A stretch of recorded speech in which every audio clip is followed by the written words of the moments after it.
Thank you, Joe. I've had one. Let the record show I have had one. Well, let the record show you're in charge of the rest of them. Okay.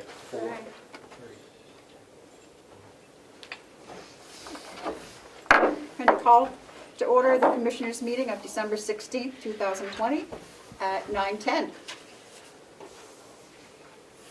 And will you please join me in the Pledge of Allegiance?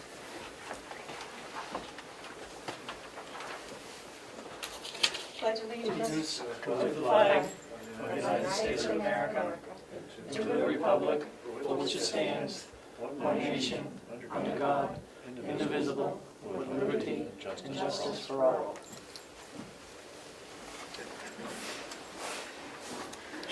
Madam Chair, if I may, You may. I have a hat on again today, and I will stop it from blinking, but I'd like permission during the course of the meeting to put it on if I have to, because I have a new do. You do, okay. I don't see a problem with that. Do you, Commissioner Babson? No, as long as it's not plugged into the wall. How's that? Okay. Thank you. Any additions to the agenda today? Yes. Okay. A letter from Liz and Abby. Okay, good. And I remind everybody again to speak up. We have masks on. Thank you. Is that going to, do we need to do a non-public for that, or? No, No, just a, no. okay. Anything else? Treasurer, any agendas, additions for you? I do have a non-public that I would request, Okay. and I would also request to have the room cleared with just the commissioners. Okay. Thank you. Madam Chair, I do have requests for other non-publics. Okay, We have an evaluation to do today. correct. And then I have a request under A for the nursing home administrator and finance director. Okay. And Madam then, Chairman, can we do that when we get down to the non-public and I have to announce them because Okay. we Okay. keep track. Yep. So how many do we have in total? 1, 2, 3, 4. Okay, that's all I Okay. need to know. Okay. And we will go to the approval of the minutes of December 9th. I'll make a motion to approve the minutes of December 9th. I will second. Any discussion? Yes. Commissioner Babson? Madam Chairman, I don't know whether it's proper or improper, but I would think that we'd put in here that that you presided over the meeting. Oh, okay. I don't know Huh? I don't know if that's proper or not, but that's fine with me. Well, if it's fine with you, it's fine with me. I would like you to put down that Commissioner McCarthy chaired the meeting. Okay.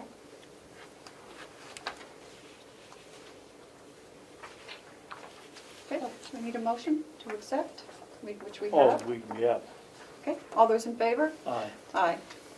So if you could sign them, I will change the front page to add a line under present saying that Terry McCarthy Okay. chaired the meeting. Thank you. While we're doing it, along that line, our chair, Amanda Bivard, will not be here today, obviously, but hopefully she'll be here next week.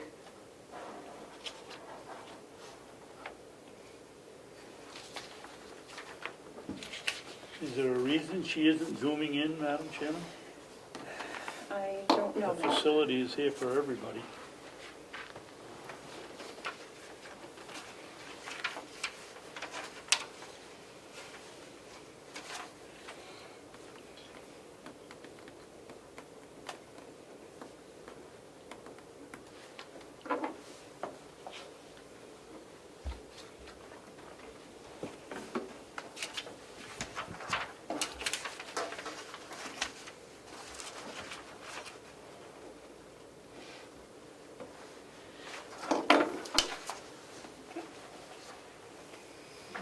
Thank you.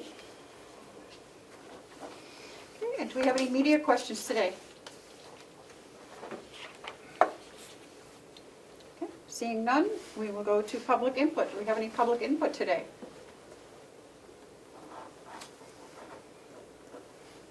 Okay, seeing none, we will go to the manifest for the week ending December 11th, was $958,401. Madam Chairman, Yes, Commissioner Babson? just before we start, is there nobody listening today, or is it just a quirk that it's not showing? So we, up until right now, when I'm admitting Representative Avalani, there was Okay. no one else on the Zoom. Okay. Good morning, Mr. Chairman. I don't know if you can hear us. Yeah, he's connecting. Okay. So the next thing we will go to is the dining card bid opening. Do we have those? I do. And I was expecting Chris Delisle and Howie Chandler, but here comes Howie, so maybe there we go. Maybe Chris will be in the room with him. Well, they're probably not used to us. We hadn't, we're zooming right along. Right? We do have 3 bids to open this morning.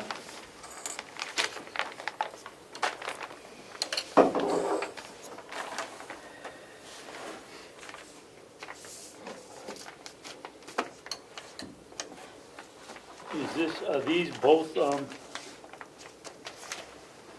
just for for Chris for the dining carts, or is this also the? Chris, how are you?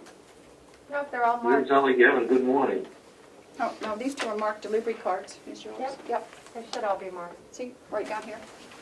Yeah. I'm watching, it looks Oh, yeah. like they're getting ready to open them right now. We are. Wait, I'll tell you, these people seal these babies up, don't they? So, let me just check on something. Just check, sure.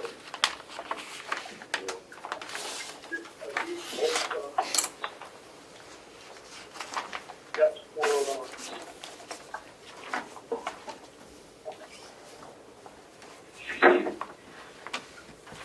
Do you want to do open? You want to do that one too?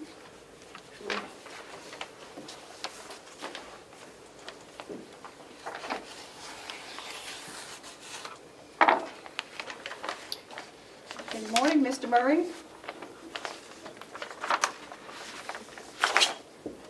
Oops. Good morning, Commissioners. Good morning, Bob. Good morning.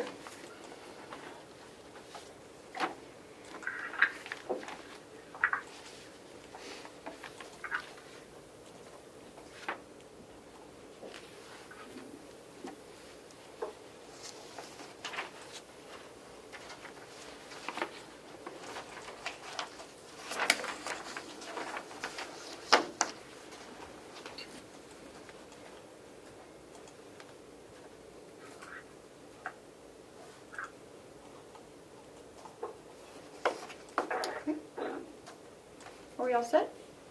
Okay. Ma'am. I'll go with you want to go with the first one? The first one is, do you want a copy?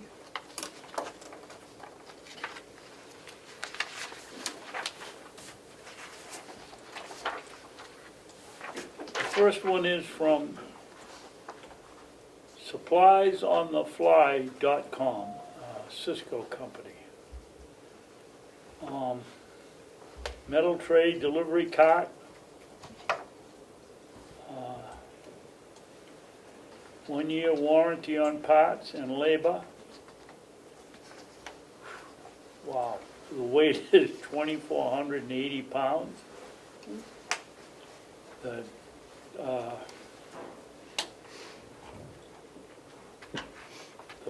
unit price for one is $3,855.93. For a total for the 8 we've requested is $30,847.44.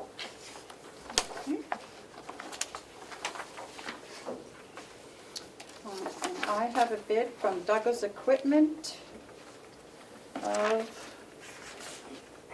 Bluefield, West Virginia.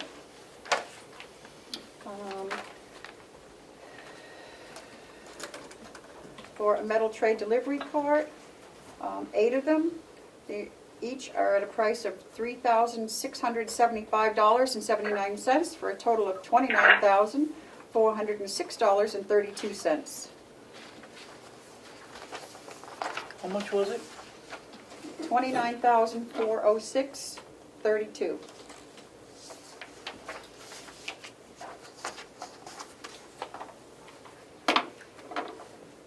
And the last quote is from Kittredge Food Service Equipment and Supplies of Agawam, Mass., Williston, Vermont, Bow, New Hampshire, Colony, New York, and Tonawanda, New York. And their price is, for one unit, is $3,586 for a grand total of 8 of $28,688.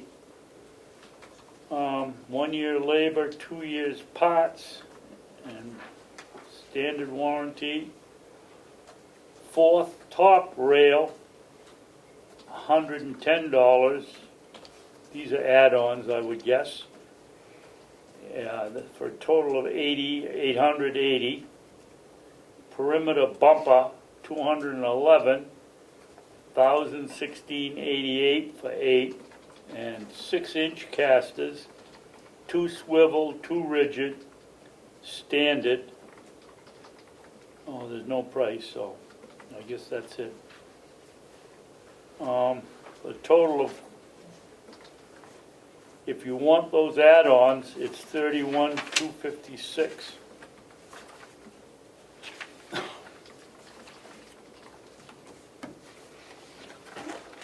Is Chris on the Zoom, or is it just Bob and Howie? Bob and him. Yeah, Chris is in, but he's not feeling well at all, so he asked me to stand in for him. Okay. Okay, so I You guess think you can cook, Howie? Well, I got a little bit of a lesson this morning. You know what the best way to, you would think after all these years I would know it all, but in order to make ground food, it's a whole lot better to grind up frozen vegetables before you cook them, rather than to cook them to mush. And it never occurred to me, but that's a much better way to do it. But I recommend that you refer the bids to Chris for his review and evaluation and report back to you. that's exactly what we're going to do. So we will do that, and hopefully he'll be back with us next week. Or one of you will. He's planning on it. Okay, thank you, Howie. No, he's planning on it. Thank you, Commissioner. Again, Madam Chairman, I point out we've got 6 or 7 copies here, Yep, and we're I going to see that. use one. Yep. Bob or Howie, do you remember, Madam Chairman? You may. What did we estimate before we decided to go out to bid that it would cost us? 34? It was certainly in that ballpark, but it would be just a guess from me at this point. Okay, thank you. Those figures don't surprise me. So I think it's within budget.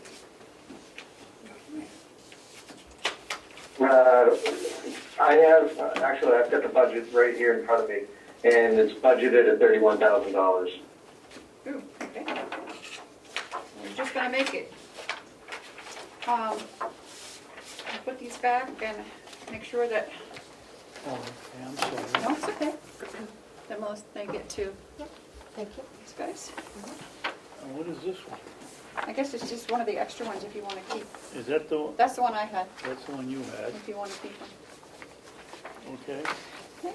So the next order of business is the fiber optic bid recommendation from Director Mr. Murray. Good morning again, Commissioners. Good morning.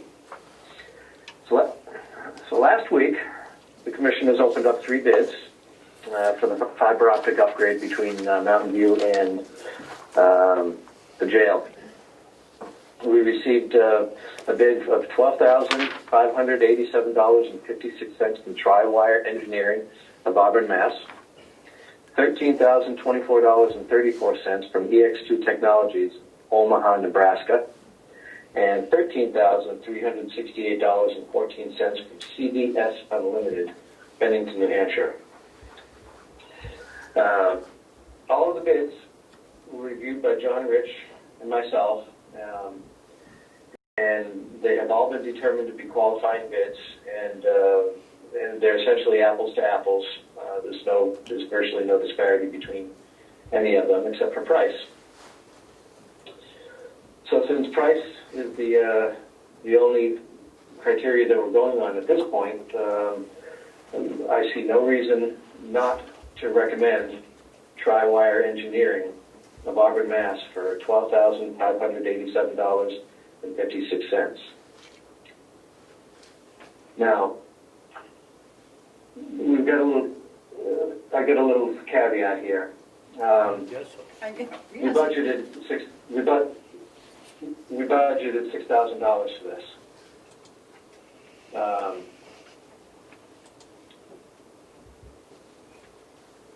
When last year when we came up with that number, John and I just talked about it, and we kind of ballparked that it would be around $6,000. We had no idea it was going to be approaching $13,000. So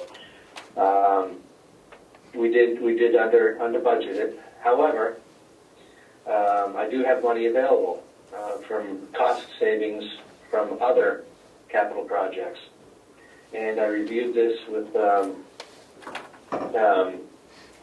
CFO Cullen yesterday, and we determined that I do have the funds to cover the shortfall. So I think at this point I'm going to need the commissioners to approve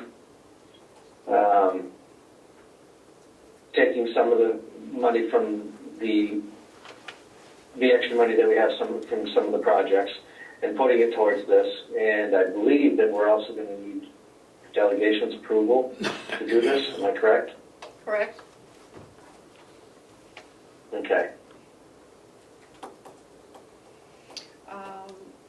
Bob, how long is this bid good for? I'd have to go back and look into the contract, but the bids like this are typically good for 30 days, Okay. 30 to 60 days. But that's just a guess at this point without digging into it and looking. Okay. Yep. Go ahead, Commissioner Batson. Bob, is this an underground line or a top of ground? No, it's underground. All the conduit is in place. So really, all they have to do is they've got to run lines above the ceiling in the annex until they get to the outside of the building, where they jump down and head into two separate conduits, one towards the jail and one towards the nursing home. And from that point, it's either in conduit or it's above ceilings. There's no excavation involved. And no outside poles having to be erected or anything? No.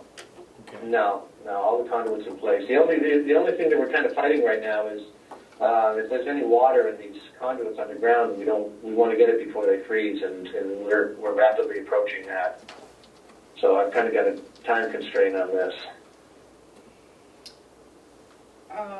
Bob, can we put this off till next week? Is that going to hurt you with your timeline? Well, like I said, we're only trying to beat the any ice that may be in the lines, and I'd like to get this done, or at least get it started by the end of the year. Okay. Other than that, I have, technically we can still do what we're doing. Okay. I would just like to get the transfers to us before we okay this.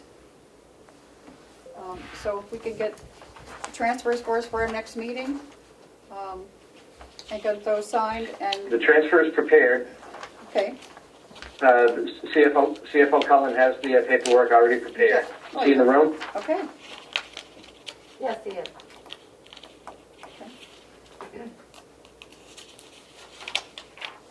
So if the commissioners approve it, the only holdup, I guess, would be executive committee. Okay. and I'm not sure when the next time is that they're meeting.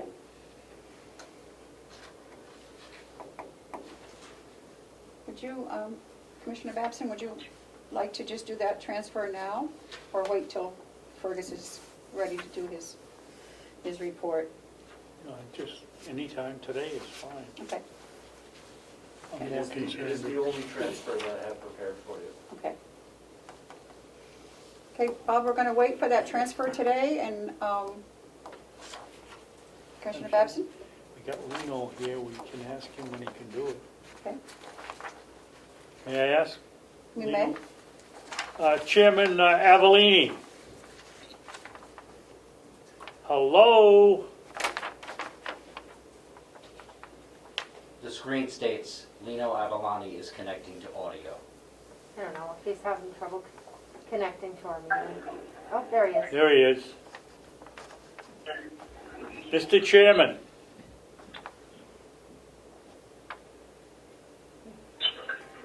Yes? Mr. Chairman, how soon can you call the executive committee together to approve a transfer for the money to pay for the fiber optic to the jail?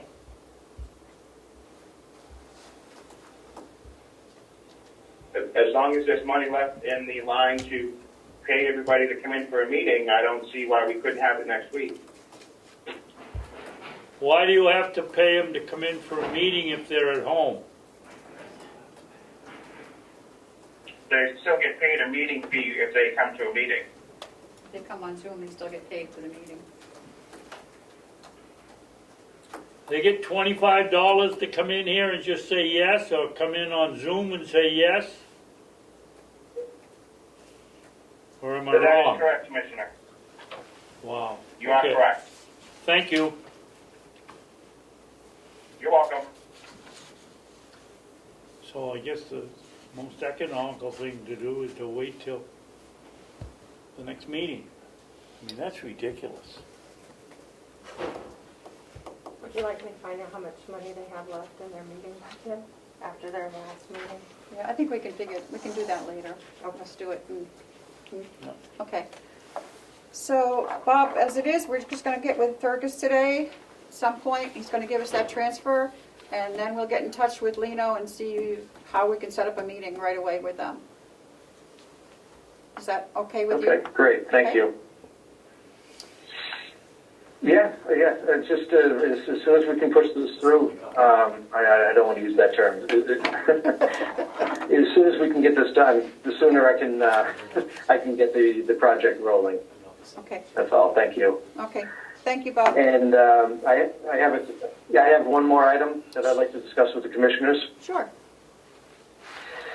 At Mountain View, our phone system, of course it's a county phone system now, we have residents that use our phone system. We charge a monthly fee, so it's actually revenue generating. And our phone system that we have at Mountain View is limited to the amount of, it has maximum capacity of people that can plug into it, per se. And I'm rapidly approaching that capacity. And so I'd like to put an expansion module onto that so I can accommodate anybody else that, any other residents that would like to join our phone system. But the cost of that, between labor and materials, is $5,445.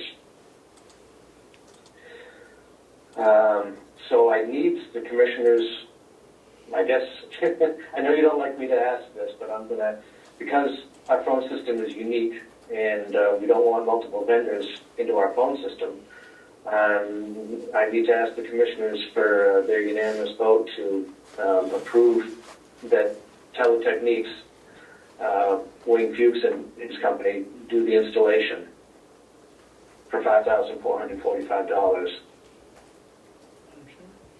Yes, Commissioner Batten? I ask Bob a question? Sure. Of course.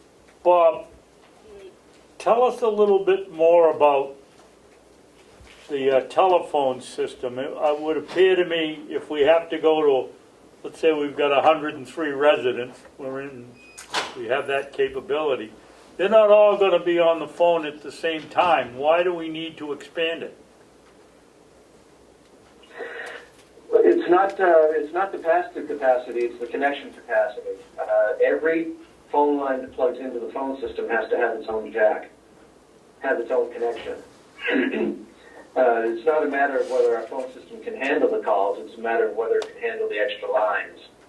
And we've essentially reached that capacity. I've only got a few left, and very, very shortly as we get new admits, probably 75% of our admissions have been opting for the phone, to use our phone system. And very soon I'm not going to be able to let them connect because I don't have the space to plug them into it. You mean you don't So have it can the, handle the calls. It can handle multiple calls.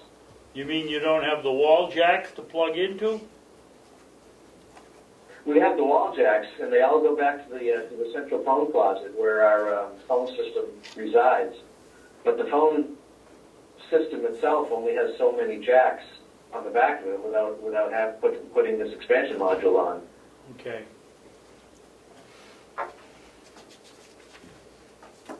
And, Mr. Spurrier, you have this in your budget? Do we have this money already allocated somewhere? Yeah, I have it. I have it in the capital budget. This is a project that was not specifically asked for in 2020. I didn't foresee me needing this to be done this year. But as we've been letting residents in the last couple of months, I've noticed that I've been reaching this capacity. And I do have money in the capital budget for money that I've saved on other projects. So the money is there. I'm not asking for any additional money. I'm just asking for that this purpose be allowed under my capital.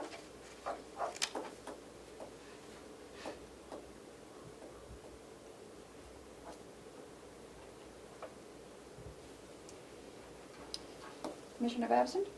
I guess I'm not too conversant on the capital budget. The capital budget we put in for a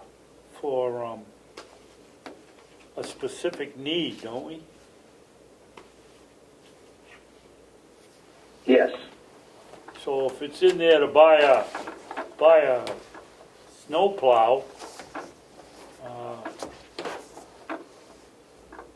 how do we get it? Can we transfer it legally to buy the telephones? If we don't spend it on what it's appropriated for, I would think the capital fund would go back into the general fund. Well, let's say, for example, we do buy a snowplow, and we budgeted $50,000 for it, but it ended up costing us $40,000. We have $10,000 left over. That $10,000, even though it's left over, it's surplus. It was specifically set aside for a snowplow. I guess we would ask if the commissioners give my request their blessing. I also believe that the executive committee would have to give it their blessing because I'm asking, even though I have the money there, I'm asking to spend it on a purpose that was not originally intended. Hampshire? Yes? I guess my question would be, Bob, if the plow is 50,000, we set aside 50,000 in the capital budget, we only spend 40. Doesn't the other 10 go back into the general fund, or does it remain in the capital fund area that we can spend on anything else? Doesn't seem like it's logical. Well, at the end of the year, it would go back into the general fund if it's unspent. That's my understanding. So as long as you steal it before asking, the end of the year, you're all set, right? Correct. Okay. Correct. Could I ask Mr. Avellini his thoughts on the delegation approving something like that?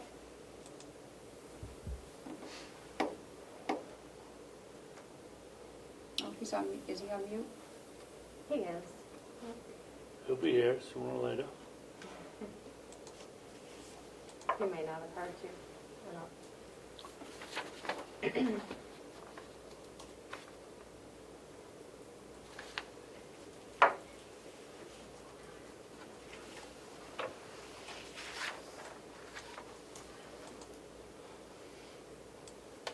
No transfer will be needed. I just need the commissioners and the delegation's Right. blessing.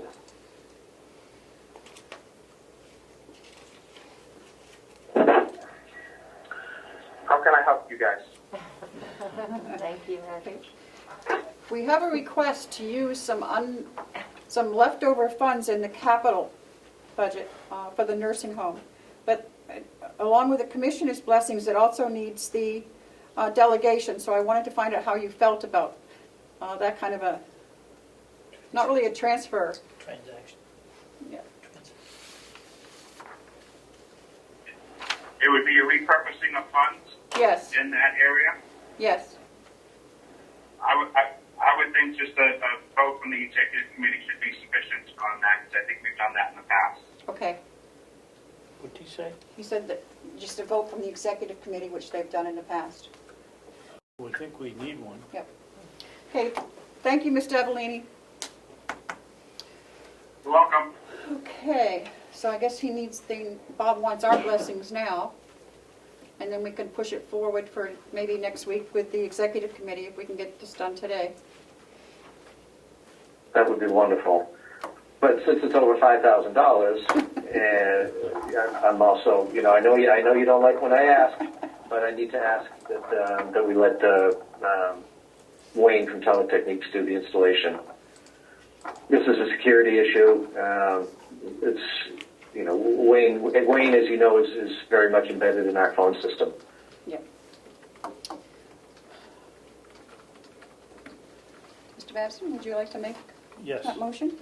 No, not yet. Okay. Bob, how many jacks do you need in the closet? I mean, if we This module that we're putting in, Go ahead, I'm sorry. this module that I'm putting in has multiple card slots in it. And for the moment, I only need to put in one card slot, which is going to allow us 16 more connections. And as time goes on, it's just a matter of adding additional cards to this module. But there's plenty of room. I think there's space for 8 cards in this module, which will take us many, many, many years down the road.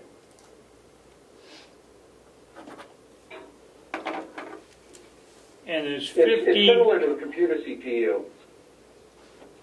It's similar to a computer CPU where you have it mounts on the wall and it has expansion cards that slide into the back. And each expansion card, you can have them that do multiple functions, but the one that we're going to be installing has 16 phone ports on it.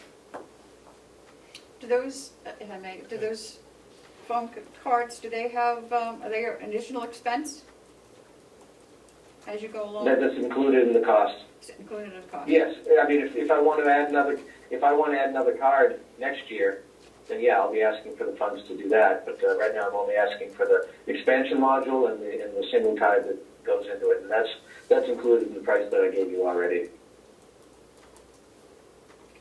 Commissioner Bassett? And it's revenue generating. Bob, if my math is correct, you said that unit will take 8 cards, 8 more cards. I believe it does. Okay, and you said I'm there were 15, 99% sure. and you said there were 15 connections on each card. 16. So that's, if my math is right, that's 120 connections, and we only have 103 people in the nursing home. Why are we buying such a big one? Because the big one is going to be replacing a smaller one. And some of the cards that are in the smaller one are going to be transferred to the bigger one. So I'm not going to actually have that capacity that you just said, that number. It's going to be reduced. But I'm probably going to have 4 slots available to add to. So 16 times 4 is 64 additional phone connections, and I think that covers us. So you're moving some of the old ones out and back into the new unit, and so some of those 120 are gonna be used by the ones that are already here. Yes. Okay, thank you. I'll make a motion that we give Mr. Murray the authority to purchase a new telephone modular. I'm sorry, I don't know the terms. In a no bid situation because it's a security issue. And we have one person that's been doing all our telephone work, and like everything else, we don't want 2 or 3 companies coming in and something goes wrong and it's always the other one, not the one that had whose equipment broke down. And we're reaching our capacity of the plug-ins that we have now. Would you like to put the amount in for us? Oh, he gave us $5,545. At a price not to exceed $5,445.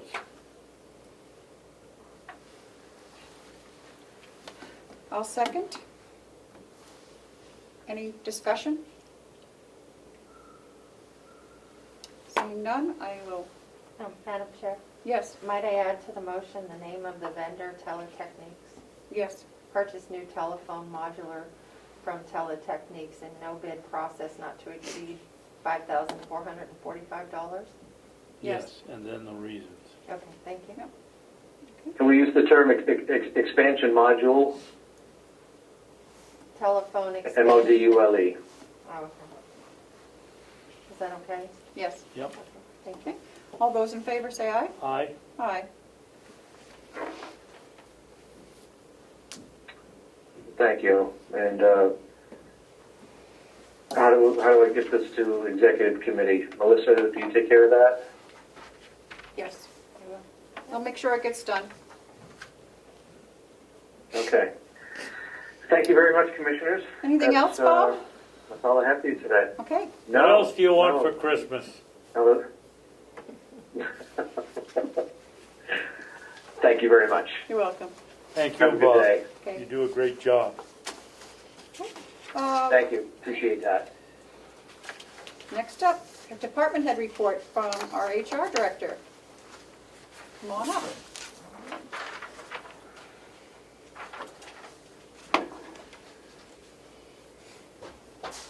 Good morning. Good morning, Chris. How are you? Good, thanks. What do you have for us? So I wanted to ask, a couple weeks ago, we had talked about the updated employee handbook, and the commissioners had asked, within the handbook it had information, and then the back part also had some general policies. And the commissioners had asked for me to just double check the policies if they needed any updating before final sign off. And so what I'd like to propose is that the policies be separated from the handbook, so it's 2 different things. So the handbook is one thing, and of course the same information's in it, but the policies will just be retained in the county policy and procedure manual as well as on the website. And so that way, whenever the policies or the handbook are updated in the future, it's not a big change, just that individual policy can be changed. So I did make some edits to the handbook, just saying if there was a specific policy to be referenced, instead of saying, please reference the X, Y, and Z policy in the back of this handbook, it just says, please reference the X, Y, and Z policy on the county website. And then as Melissa and I get these updated, we're going to get them their own separate, there'll be the employee handbook tab and the policy and procedure tab. So I didn't know what you guys thought about about that. Go ahead, Mr. Babs. My gut feeling is, Chris, that you're right about every time a policy changes, you don't want to throw this out and have to go again. But I'm concerned with a new employee that comes in here and reads that, and it references some other policy, and they don't go and read it, but they turn around and sign that they have read it, and a piece of paper that we give them that says they are aware of it. And I think that's a problem. I don't know how you solve it, but Right. you're absolutely right. It's like the RSA's and legislature. You change one word, you got to change everything. Yeah. And this, is there another way? Is there another possibility? Probably. Within that book, like say the topic is, I don't know, I can't think of one off the top of my head, jury duty leave or something like that. It does have some general information in the handbook, and then it says for, further details or specific information, here's the policy. Let me ask I you mean- this. What form is this going to take when it's completed? Is it going to be a 3-ring note, a 4, 5, 6-ring notebook, or is it going to, that the employee is going to get? Or is it going to be, not going to be hardbound, obviously, but is it a situation if it's a 3-ring or 6-ring that we couldn't make sure those policies are on 1 page or 2 pages so we could change the policy but not throw the whole book out and have to start over? Well, it will be electronic, so that'll be one form. I foresee each department head probably having a hard copy, and then if anybody requested a copy, something this size, it's 30 pages. I think that would be reasonable to hand out when somebody's hired, so they have a copy at home as well.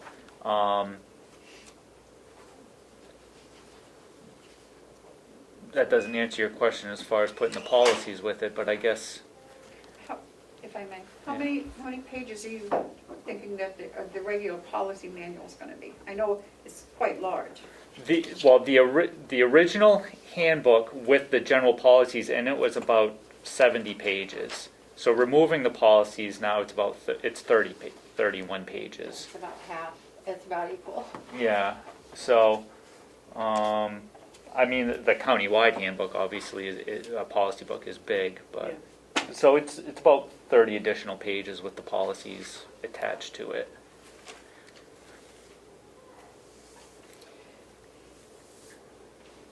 I hate making snap decisions. I think this one requires some thinking. Yeah.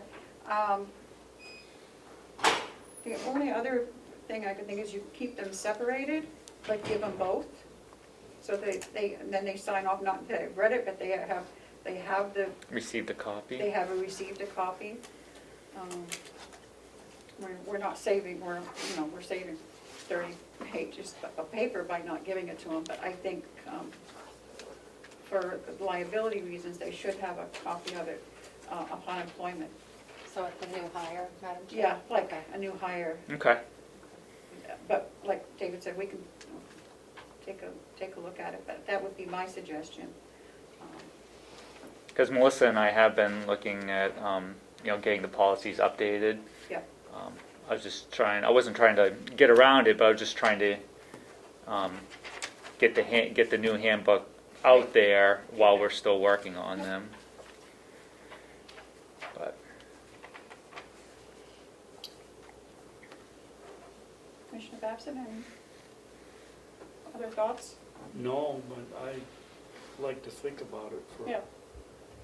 for a week.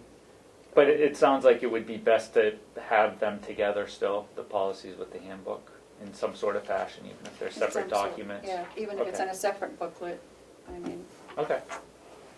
Chris, are we going out of bounds if we add a line on the application? Do you have a computer at home, or do you use the computer so that we have some idea who we can send electronically and who we have to do it all in paper? I don't know about that, but I think on I wonder if on our application there's a spot for an email address? And if somebody has an email address, I guess that would be an indication that they have access to a computer, even if it's their cell phone. I would assume that we also have a place on there that asks about their computer skills. Yeah. I mean, what programs they're familiar with or whatever. But if the A better way around Yeah. it. if the purpose is for, having access to send out an emergency message Right. or something, yeah, the email's a good telltale sign too. Okay. But, I don't think it's an inappropriate question No. if that's the purpose you're asking, just Well, for right, because if we communication have an purposes. emergency shutdown, we want to be able to send out an email to the entire staff saying, don't come in today, or don't, whatever. Yeah, I'll leave it in your hands, Chris. okay. But I like the work that you've done on that. Thanks. Yep, no, I think it came out pretty well, pretty good. And then, like I said, Melissa came up with a really nice template for policies with her last one, so I'm going to use that as we go forward and get things updated. I received I don't know if this is the proper place for this, but not to exceed rate from NHIT for next year. They sent that out to me the other day. What, Chris? The not to exceed rate for health insurance from New Hampshire Interlocal. I received that. It was 3.82%. So that'll be a topic for discussion over the next few weeks. 3.8%. Okay. Yeah, 3 point what? 3.82%. 82? Yep, not to exceed. And the sign-off date for that is February 1st. Fun.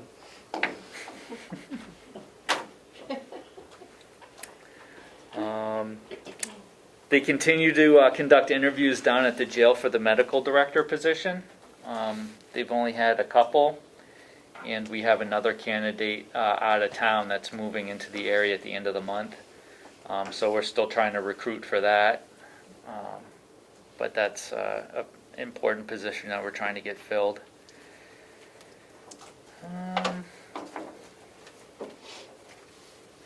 And then, right now, just getting the policies updated and that sort of thing's kind of the big focus in general.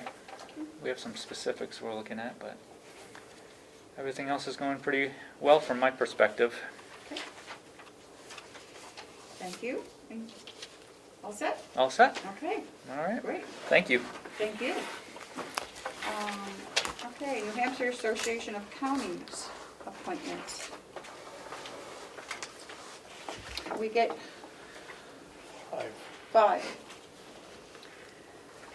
So that's you. We get 5. We That's get, the 2 commissioners, the other 2 commissioners. Yep. It was Jason Henry from the jail and Howie, I believe. well, they all have, let me get this straight, they can all go to any of the meetings, but we have 5 that go on the executive committee. Okay, and those 5 were, Amanda, Amanda, you, me, yep, Jason, and Howie. and Howie. That was the old list. That was the old list, so, And then, well, wait a minute, we put Chris in there somewhere. Would you like me to read the list to you? Yes. Okay. This is, Chris had sent this over to me. so We who's have on it right now? Commissioner Babson, Okay. Howie Chandler, Pat Batchelder, Commissioner McCarthy, and Chris Hero. Amanda's not on it. No. She had given hers, I believe, to HR.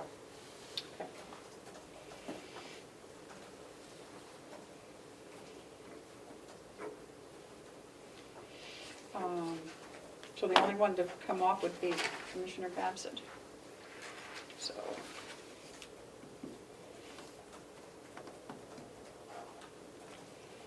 guess we'd have to see if either one of the commissioners or, I don't know how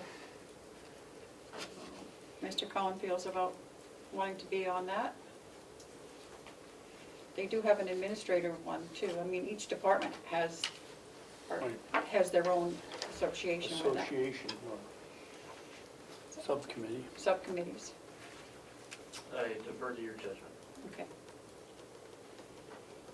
What did you say, Ferg? I defer to you. Whatever you guys think is best, so I'm okay with. I think I prefer to defer to the two new commissioners if they're gonna make the decision.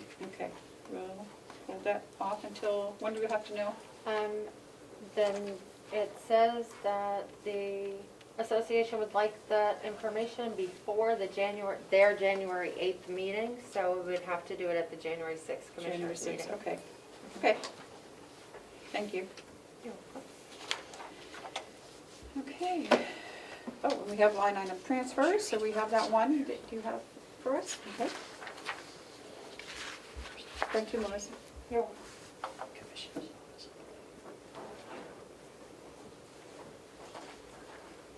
No, Fergus, the line item transfer, they're ready for excuse me, I that. No, apologize. yeah, it's okay. That's good.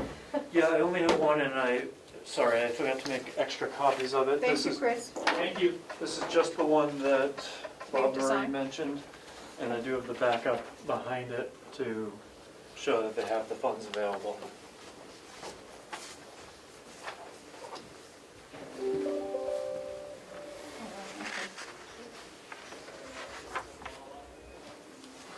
I should note that in the capital account, they're planning to encumber a lot of money, including for the bus, so that hasn't been done yet. So what the backup shows is all the expected encumbrances, and then what would be left to confirm that they have the funds available for that. I expect to have those encumbrances for your meeting next week. Yeah.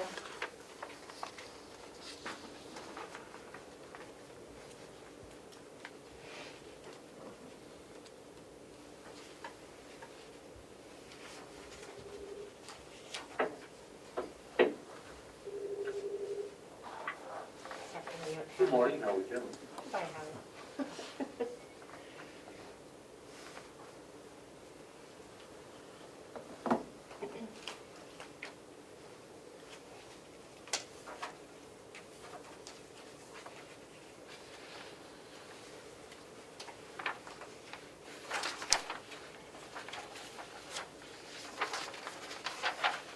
Go ahead, I can look at this. Well, I'm just, yeah, We have to vote for this right now? yeah.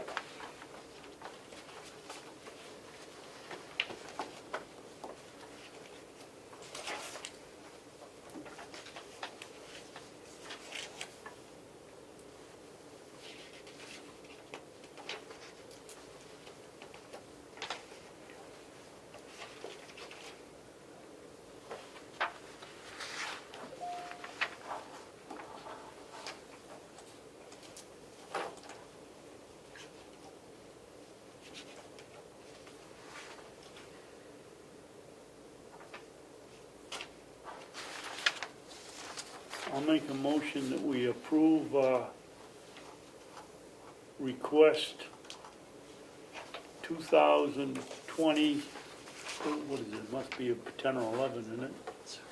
Oh, I can get that for you, just one It's second. not on here. That's okay, I'll get it. Do you have it, Fergus, or no? That's all right, I'll get it. One second. That would be number 21.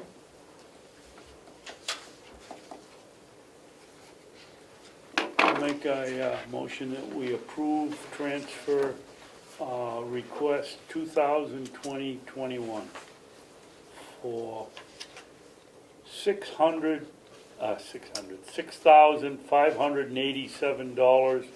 $6,587.56.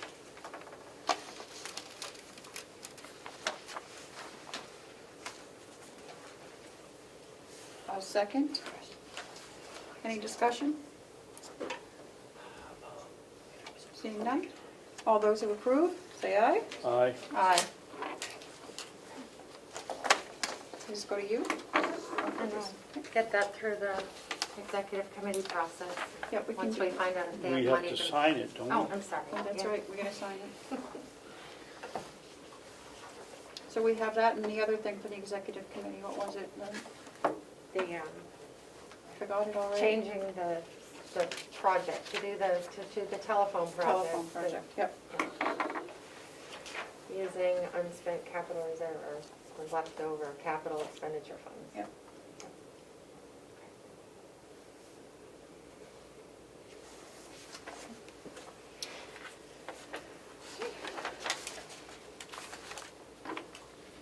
Next on the agenda is the CFO report. Thank you.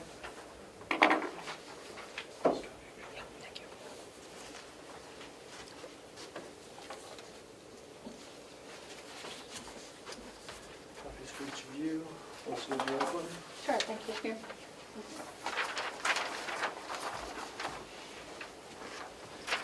Greg, in case you want one. Let's see, briefly, at the county delegation meeting last week, they had raised a couple of questions that just needed some research, so I did that. One was on employee contributions to the New Hampshire retirement system. Also a question about whether the county is required to have a certain fund balance according to DRA rules.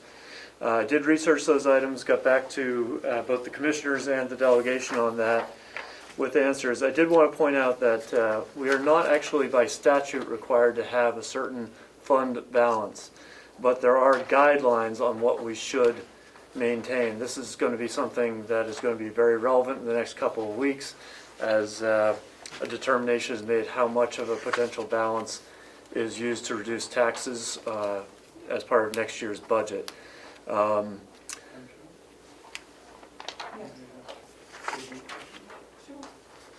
Fergie, would you like to, under number one, just quickly tell the viewers what we're paying for the retirement from the county and what the individual is paying? Sure. So Group one and group two? yeah, so group two is going to include employees in the jail and also in the sheriff's department. So they pay at a higher rate into the New Hampshire retirement, and they are not eligible for Social Security. So there's an offset there. Those also municipal police fall into that category too. For those who are interested, group one is for frankly less dangerous public service positions. So individuals make contributions that are required to retirement accounts. For group one, it is 7% of their salary. For group two, it is 11.55% of their salary. And then in addition to that, the county makes a contribution to the retirement system. And those rates are going up next year. So for group two, it's going to be something like, I don't have the exact number, 33%, maybe 32%, which is obviously a very high number. And group one is something like 13 or 14%. I don't have the exact number with me right now. So there's a combined contribution that's put into the New Hampshire retirement system. And again, the second part of that on fund balance, so it sort of depends how you count, but the recommendation is that the county maintain something like between 5 and 15%, or maybe as high as 17% of its overall budget in reserve. This is, from a household budget, you might think of this as having 2 or 3 months of your household expenses in ready cash in case of an emergency. So that's to say we should be carrying a balance at all times. We can't just raid that for purposes of reducing taxes beyond a certain appropriate level. So that's going to be a point of discussion and a policy question which the elected officials will have to make, but that is the answer to that question. I will also be preparing for everyone's benefit, my own and the elected officials, members of the delegation, sort of a 1 or 2 page summary of federal funds that came to the county in 2020 related to COVID. Some of this was gopher, some of this is money that was granted for the first responder stipends, people at the nursing home, that kind of thing. It's been a little bit confusing. It's been a bit of here and there. And so I think it would benefit all of us to have sort of a one-page summary of what happened and how it impacted our budget. I want to note that I still don't have access to our bank accounts through Bank of New Hampshire. However, Treasurer Costello is helping unjam that process, so I'm grateful for his help with that. If, Yes. What is the problem? Why can't you go into the bank and say, we want to have Ferguson Cullen on our list? Madam Chair? Treasurer? Yes, sir. Commissioner Babson, it's not that it's a problem. It's a problem that I dropped the ball. I've had this information for 2 weeks, and I neglected to bring it with me last week. I have it here today, as I told CFO Cullen that I would bring it today. It also includes the new signature lines for the 2 new commissioners, and I need to collect information from them to get it back to the bank. But I do have what I believe CFO Ferguson is looking for, and he'll have it today. I've got it here. Oh yeah, no, it's just been an authorization thing, and I didn't- think yeah. had we anticipated that this process might take longer, we would have started it sooner. So- Well, I have to accept the responsibility. Like I said, I had it in my possession, but I just went off and forgot it, left it on my desk. Oh, it's So we've got it here anyway today. no one's fault, and Treasurer Costello is responsible for unsticking it. So I appreciate that. At our age, we all know the problem. All right. Let's see. I've got a couple other things there in writing that are relatively minor. I do want to give you an update from Melanson on the 2019 audit. Following up with them this week, as you may recall, they had told us we could expect it in quote mid-December. We are here in mid-December. They did email me yesterday to indicate we could expect something by Friday this week. It was a little bit vague as to whether that would be a full draft report or whether it would be parts thereof. So, but we're in communication, and I do feel like that process is moving forward, but we don't actually have figures as of today. Let's see. One other thing I wanted to bring to your attention. We are in the process of consolidating county purchasing done at Amazon through one consolidated business account. As of yesterday, we now have one account. Believe it or not, prior to that, we had as many as 8 different purchasing happening with Amazon over the course of the year, some $50,000 of purchases here and there. So as part of centralizing that process to both take advantage of some volume discounts and also making it a lot easier on the accounting side. So we have now set up something where we will pay by invoice. So we have an account with Amazon, if you will. We'll be paying them, once a month, like we would other things. And in addition to that, we'll be having some savings here and there by, for example, not everyone having their own Prime accounts and things like that. So we have communicated that out to different departments. We do have to close a couple of existing accounts, so it's going to take probably about a month to transition into this fully. Commissioner Bass? Thank you, Madam Chairman. Fergie, thank you very much. I know government runs slowly, but I started the squawking about the credit cards here 8 years ago when I took office, and we're finally getting it done. Thank you very much. Well, we'll still be doing some credit card spending and things, and of course there are. But it won't be like it was. Well, this is a step towards that centralization. So that process is moving forward. Let's see. Last thing I wanted to highlight for you, anyway, the issue of potentially refinancing the nursing home bond is something that Treasurer Costello and I are starting to do some more research on, with the intent of bringing a proposal forward in the next, let's call it month or so. it does appear there is at least a possibility of doing this. It does look like the existing bond was broken up into 20 separate one-year tranches, which is why our interest rate varies every year. It's not that we have a variable rate on that bond, but that they were broken up into 20 separate issues.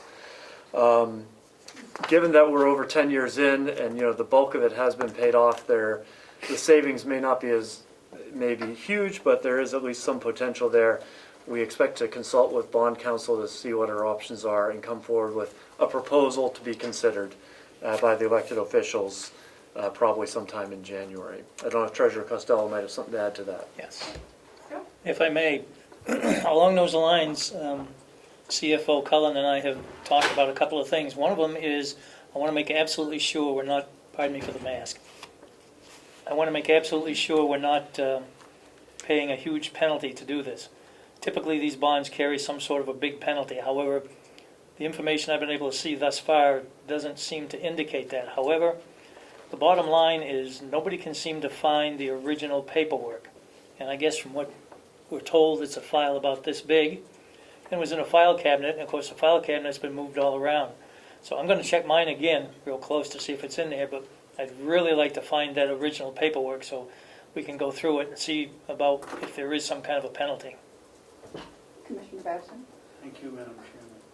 Joe, I would suggest you call Chip Albee. When I was sitting over there in the public when all of this was going on, and he was the one that really managed the finances of setting up the construction, and I'm sure he'll, now that Fergie mentioned it, I remember that there were 20 different payments instead of the adjusted rate that I thought it was. You brought, but I can't remember the reason for it, but I'm sure Chip will. Okay, but we still need to find that file. That may mean we have to go into the archives and start digging, which will take us a little bit of time. That's a great suggestion. I was reading through the 2010 annual report, which had some discussion, and former Commissioner Albee was prominent leading that effort, so he may, it wouldn't surprise me if he maybe have some copies. He never got the credit he deserved for pushing the nursing home. Let's see, a couple of things I also need a little bit of guidance, I guess, on. Commissioner Babson, you had asked me to hold a check from last week for Cerner, a vendor, because we were unclear on what it was for. It is software used by the nursing division at the nursing home. It's a contract. So I have that. That check is unsigned from last week, so it's there, and we at least have an answer for you as to what it was. Thank you, Ed. Let's see, there are a couple of relatively small legal bills which will be coming towards you. Nothing in particular, but I would just encourage us to take care of those in this fiscal year with this existing commission, so those will be coming to you. And an item which Commissioner Babson brought to my attention, which is just also a little cleanup issue. Commissioner Babson has a county phone, which has almost no value to us, which he would like to buy off of the county, so that he doesn't have to go through the hassle of changing phones and changing numbers. I have no objection to this whatsoever, but I did feel like it wasn't my call, and given that it just made sense that I think maybe a motion might be in order to allow him to do that for a reasonable price, and I didn't think that was just sort of my discretion, so I wanted to mention that so we can take care of that. I believe we've done it in the past, right? Yes, for like $25? I'm gonna find out, but, It was $25. yeah. And I think that would be appropriate. Yeah. So if there was a motion to that effect, we can take care of that. And Treasurer Costello mentioned the signature cards for the new commissioners. Just want to point out that we are looking at in a couple of weeks only having one commissioner who's got a valid signature. So we want to try and make sure we take care of that as soon into January as we can. So Treasurer Costello has gotten those cards so we can get that process rolling. That is all I have for you. Okay, Treasurer Costello? Yes, thank you, Madam Chair. It's my intent, I believe January 6th is the swearing-in date Yes. that morning, so it's my intent to get their signatures on that card with the information I need so that I can return it to the bank the same day. That way we should not have any lapse.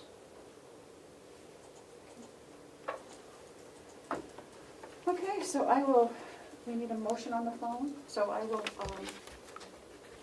make the motion that we allow Commissioner Babson to buy the county phone for a minimal amount, as done in the past. I Of can't, 20 I can't vote on it, You can't? obviously, so it's gonna be, So, well, does we that could, make it legal with only one vote? well, let's wait till next week. Amanda's supposed to be Okay. here. And if she doesn't, then we'll do something. Madam Chair, I don't know if it helps or not, because I'm not a part of the commissioners, but the county treasurer is in favor of it, if that's any issue at all. We might have to use that if she's not here next week. So, thank you. Okay, that brings us, Colin, anything else? That's all I have, thank you. Okay, I want to call you Colin. Why can't I?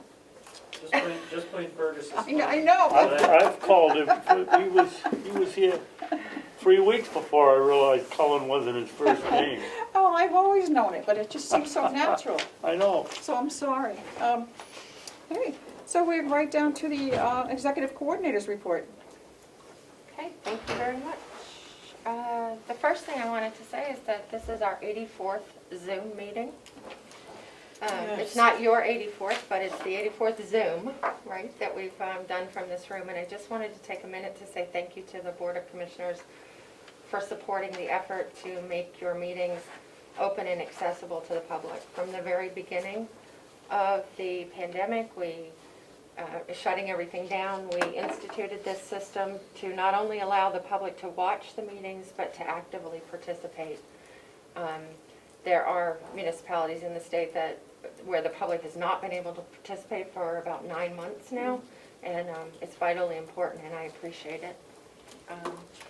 Speaking of Zooms, yesterday I helped the Sheriff's Department conduct a mandatory training by Zoom. So they had about 25 participants. They had one of their deputies doing a PowerPoint presentation as part of the Zoom, so it was very well. It worked out very well, so just also wanted to thank John Rich for his support in making that happen. As was mentioned previously, we have the swearing in on January 6th. I've been working with the court to coordinate that. It will be done by WebEx, which is similar to Zoom. So I'll be running it in this room, and also elected officials have the ability to do it remotely from wherever they are if they don't want to be in the same room. I have some paperwork from Kevin Warwick and Superintendent Batchelder. They are the contracts for services for, as part of the 2 grants that were approved by the commissioners and the executive committee.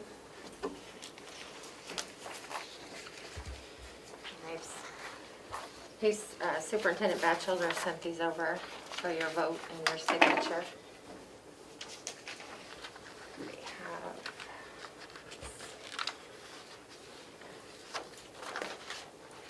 copies for info.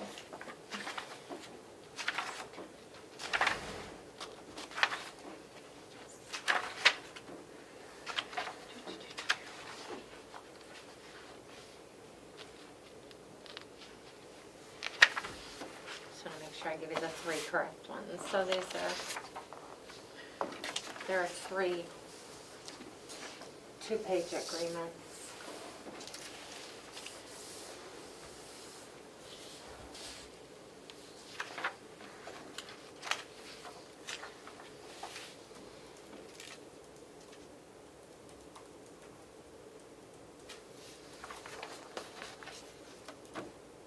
And I apologize, they're not stapled together. And is there a time limitation on this? And they just asked for them back as soon as possible. Is that what you mean, or how Yeah. long the agreement? Yeah. Because I'd like to Yes. read them and do it next week? Okay. Is that okay with you, Commissioner I Babson? haven't seen anything yet. I know. Here's the three, right? The three, We haven't so- had the chance to look at them, so Yeah. if I could put that on your agenda for next week. Please do. Yep, Okay, thank you. that'd be perfect. Oop,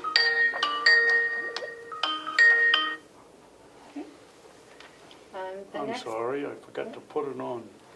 That's okay. There we go. I'm sorry. Point of order, Madam Chair. Yes? Is there an internal policy to fine Commissioner Babson $10 and put it in a bucket because his phone went off during the meeting? I don't know, but that's a good They idea. do that down in the house. in Do the they? house, do There's they? got to be some exclusion on that. Thank you. Boy, I'd be in trouble. Yes, you would. Yes. Yes, you would. Okay. So prior to your meeting today, I had sent over some policies for your review. You did. We have the grant review policy, which currently there does not exist a policy. And if there does, we haven't been able to locate it, if it does exist. The what policy? The grant review, I don't think there was one. basically it just spells out the procedure for review of the grants.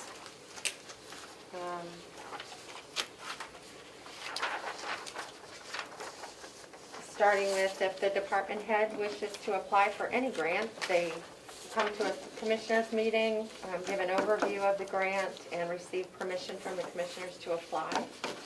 Yep. And then if the application is successful and there's an award, then that would trigger the grant review committee to review the grant and prepare a report or recommendation to the commissioners on whether or not to accept the funding for the program. If the commissioners then vote to accept the funds, that will be forwarded to the county delegation, who will either consider it as a full delegation or as executive committee on whether or not to accept the grant award.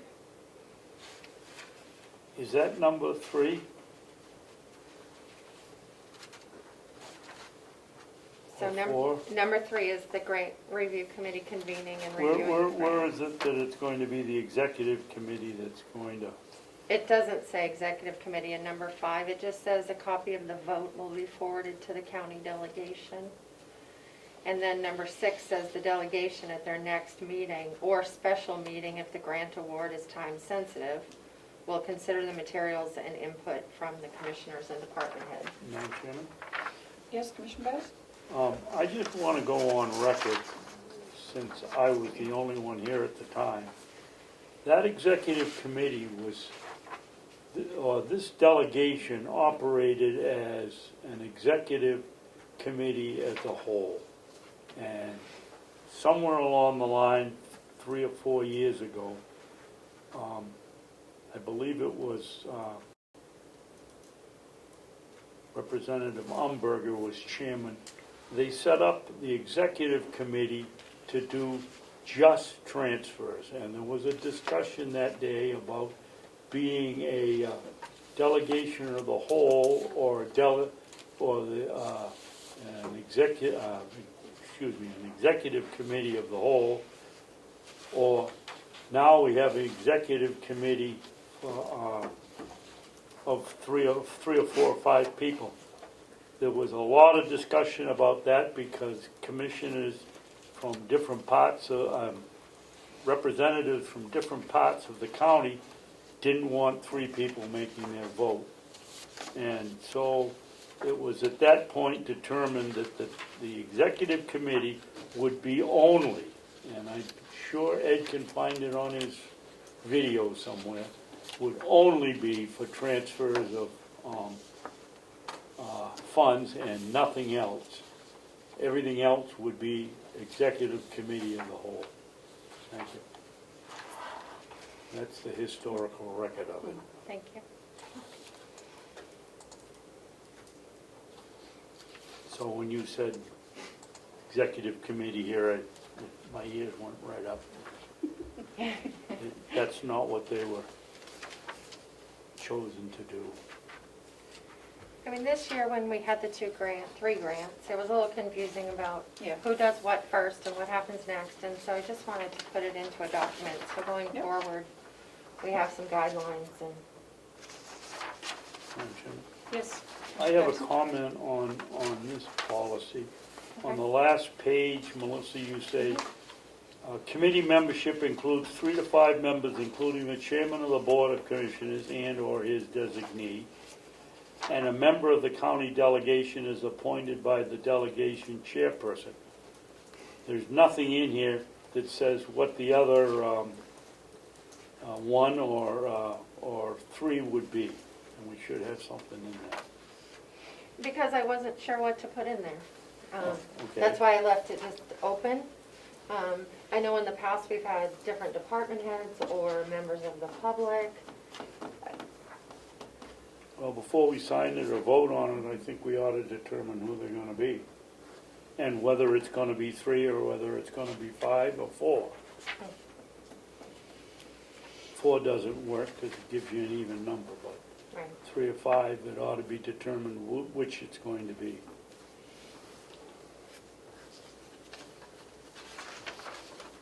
I think, the ones before was Jason and Dominic. I don't remember. I mean, I'm just going on what Amanda had said to me on who was part of it. Actually, I think I took a picture of it on my phone, so let me. I had found one set of meeting minutes. And There weren't an awful lot of those, I can tell you that. I took a picture of it with my phone. I don't know if I still have it. No. It was Chairman Bevard. Wasn't it Ed, too? Here it is.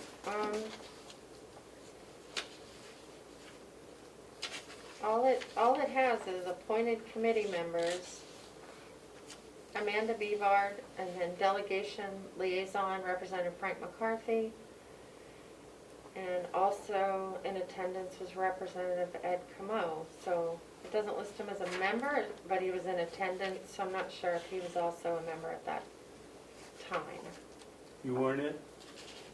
No, if I may speak, I had come off camera.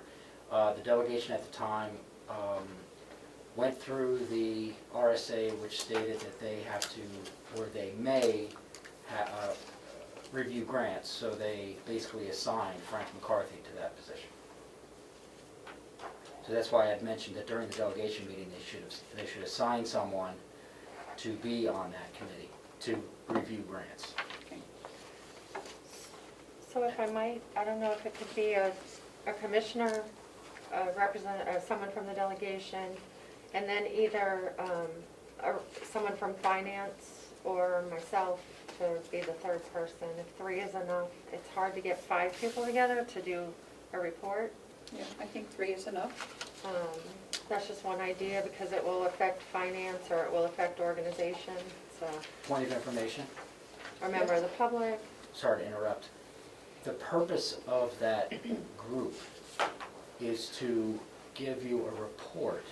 It isn't to make any decisions whatsoever, so I don't know if it falls into it has to be equal. It's just a Right, work just group a report. which reviews, because you still have, the commissioners and still have the final decision on those things. I'm sorry, the delegation and the commission still has. So what you're saying is the possibility is just having a commissioner, a delegation, someone from the delegation and the person who's requesting it to meet first and write the report. Correct. Yeah, I think that would be. Commissioner Babson? I don't like the idea. Okay, what do you want? What would you suggest? The way our system is set up, we elect our representatives from different areas, and to have one making the decision for 15, or be one of the people, 3 people making the decision, and they represent 15 is wrong. I think that probably it should be 5 with finance, a commissioner and 3 members of the delegation, maybe the head of the delegation and, It's, not to interrupt, it's my understanding that this committee doesn't make any decisions. All they do is find out the logistics and write a report that goes to the commission who has to vote on it, and then it goes to the delegation who has to vote on it. This committee makes no decisions whatsoever. well, as long as they're making, they're not making any recommendations, I don't have a problem with it. What I thought the concern with the grant committee was to look over these grants and make sure that 2 years down the road, when the grant runs out, that we don't end up paying for, well, the policemen in the school system is a perfect example. You got them for 2 years, and then you had to, if you wanted Right. to continue them, you had to pay for them yourself. And I thought that's what this committee was going to do, go through the grant and show us where it could be an increased expense to the county. Mr. Comeau? Yes. Comeau? Yes. You're correct, but it's basically just a reporting mechanism. It's an investigative group. It's not, it doesn't make any decisions. It point for point, unbiasedly, does not make recommendations to you at all. It is not Okay, supposed well, to do then that. I don't have a problem with And it. I would put that in the policy, so no one in the future gets the idea that they're gonna get on this committee and then try to push their own agenda Their or own an agenda. agenda they want. That's what It's I'm only to hearing. report information, unbiased, to the elected body that makes the decisions, which would be the delegation and the commission. And this policy is actually gonna repeat itself in some of the towns that I also cover with government oversight to help the government body. Because a lot of times department heads, like I said in the past, come in and they've already applied, they just throw the, you know, Mr. Commissioner Babson, they bring these grants in, Yep. and they're huge 52-page grants, and you're asked that day to vote on them quickly, and you didn't even read them, and you have no time. So this is only a time saving and just a check. And once it's streamlined, it should help everyone out to do their due diligence. Thank you. So in the policy, it says the committee will review the grant applications, provide a summary report of grant details, and a disclosure of grant conditions. The committee will also identify future tax impacts of the grant projects. But there's no mention of them voting or making any recommendations in this policy. Okay.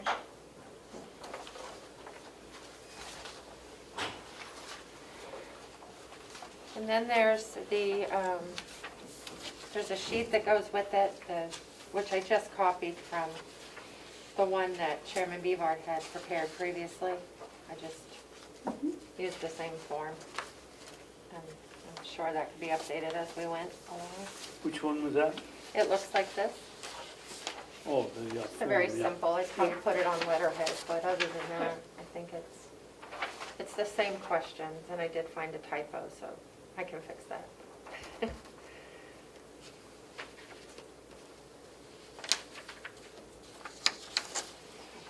Okay. You want to go on to the next one? Okay, so, not sure which one you wanted to do next. We have record retention policy that's fine. proposed. That's the thick one. So I'm just going to open it on my computer so I can go along with you. But basically, we have a lot of cleaning up to do, if you will. Not disposing of records necessarily as much as organizing what we have and making it easier for people to access when they need to. So I proposed the record retention policy because it also allows us to, or reiterates the need for a committee, a records committee. So I'm just opening that up, sorry. Let's see. And I gave you a copy, I think, of the previous policy, or the current policy that we have in place, and it's 10 pages, and so I've condensed it down to 2 plus an appendix. Okay, that's this one. Yeah, the big bulk at the back is the Yep. current policy.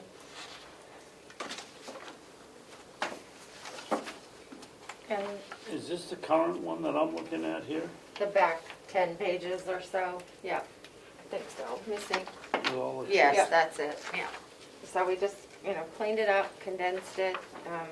Also, that policy was adopted in 2015, but the law has changed since then. So I wanted to make sure that we were complying with any law changes since 2015.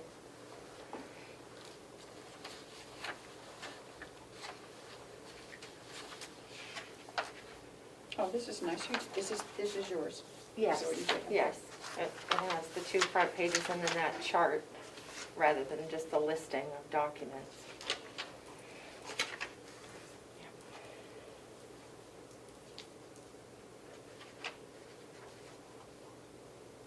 I did send this around to all of the department heads and ask for comment. I've done that with all 3 of the policies that you have today as well.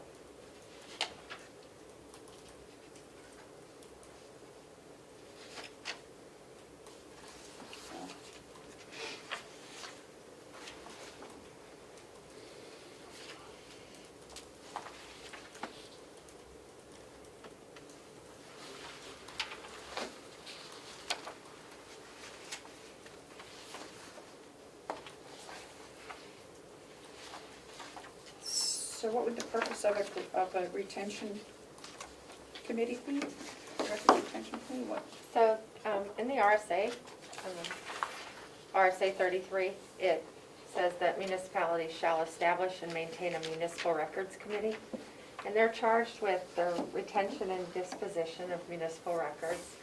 So, I had put on page 1 that the committee shall make sure that they monitor the laws that affect record retention, modify the schedule as necessary, and then develop procedures to ensure that the records are properly stored and accessible and disposed of properly. So I would envision that we would be able to put together the Municipal Records Committee, and our first task would be deciding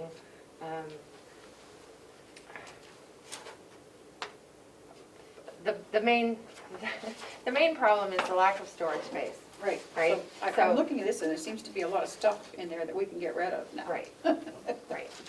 But the records committee would kind of just be the cross-check Okay. between the department disposing of large volumes of materials.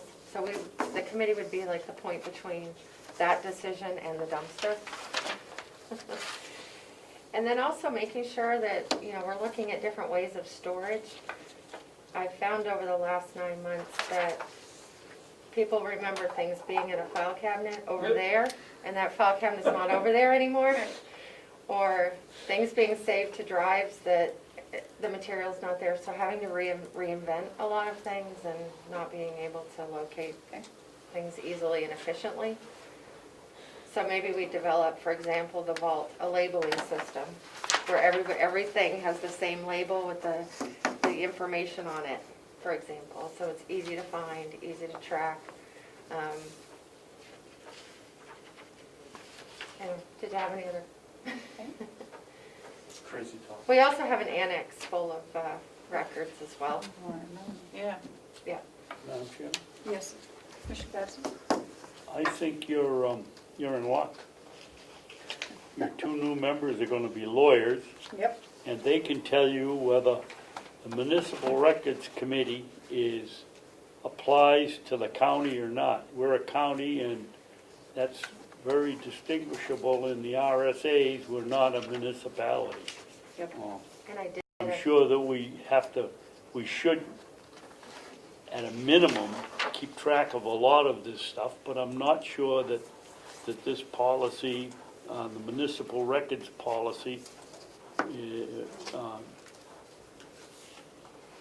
is legal because we are not a municipality.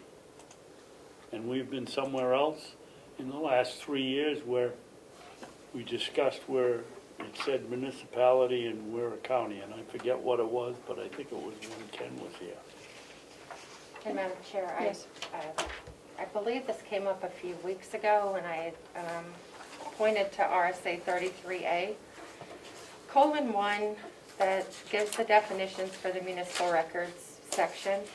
And the term municipal in this RSA refers to a city or town, county, or precinct. And municipal officers, D, in the case of a county, the county commissioners. So a lot of the RSAs, when they refer to a municipality, you don't know whether it includes a county, but this one Very clearly this one does. does. Yep. Yeah. Yep. I was for surprised you. to find that, but it's there. Fire the lawyers.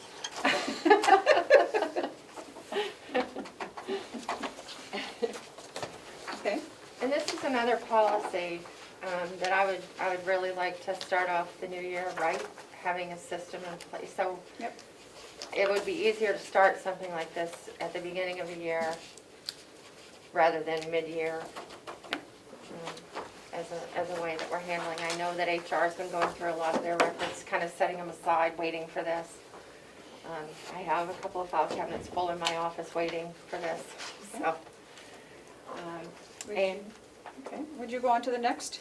yeah, and the third one is the public records access policy, I believe that's what it's called. Okay. Previously, this policy was called the right to know policy. However, it only dealt with public requests for information. And the right to know law actually discusses meetings and records. So I was trying to rename it to make it specific to requests for information as it was intended to in the first place. It clarifies the policy, the process that we currently use. It adds a tracking form so there's consistency in how we're logging all requests, whether verbal or in writing, and ensuring that the timeline, the lawful timeline is followed. It also reformats the policy, makes it easier to read and stand out. It puts the responsibility, as is in the job description, of overseeing this to the executive coordinator with, in cooperation with the commissioners and the department heads. Okay.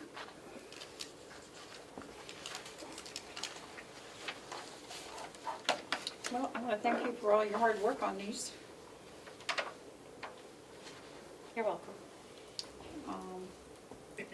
And I'm assuming these all went out to Commissioner Bavard also? Oh, yes, Okay. yeah. So So what- they went to all the department heads as well, as I mentioned, yeah. Okay. Any feedback from any of the department heads? Some, Okay. yeah. Specifically, Register Scott, because she deals with a lot of Right. records and organizations, so she was very helpful. Okay. I personally would like to, I did read over these at home, Okay. but I would like to include Chairman Bavard in any kind of policy changes. So if we could just vote on this next week, would that be okay? That would be great. Okay. I'll put it on for next week then. Thank you. You're welcome. And, I wanted to remind the board that your meeting next week is on Tuesday, because It's Christmas. the offices will be closed Wednesday through Friday, the Okay. administration, HR, and finance. The registry of deeds is open on Wednesday. Madam Chairman? Yes. Commissioner. How was it established that we would be closed the 23rd through the 25th? I don't remember voting on it. Maybe we did, but I don't remember. It was October, I have to look really quick to remember. It was the same meeting when Chairman Bevard said that she would like to do something for the folks that did not receive the stipend but worked during the pandemic, to have an extra day at Thanksgiving and at Christmas. Oh, okay, yep, I remember now. I remember that, but I don't remember. Or 2 extra days, I'm sorry, 2 extra days at Thanksgiving and Christmas. So that would be the Wednesday and Friday at Thanksgiving, and then the Wednesday and Thursday at Christmas. Okay, Because so if Christmas it is came on onto that, I do remember a that. Friday. Okay. Anything else for I you? don't, thank you. Commissioners' comments and reports? Madam Chair, Oh, I'm sorry, if I yes. may. I do have an item or two for Hale's location. Oh, I apologize, I didn't get that on the agenda. okay, let's go ahead. I'll take yours first.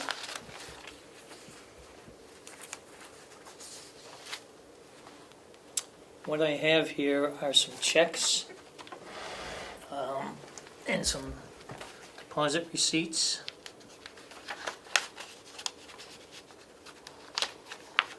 These checks basically are for people who have overpaid their taxes. So, reimbursement? Yes.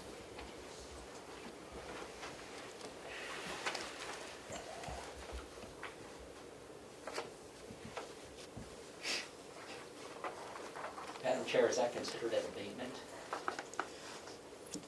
Don't think it's an abatement, they just paid too much on their mortgage company's the one that paid the too much. I'm sorry, Madam Chair. I didn't Yep, ask that's permission. fine.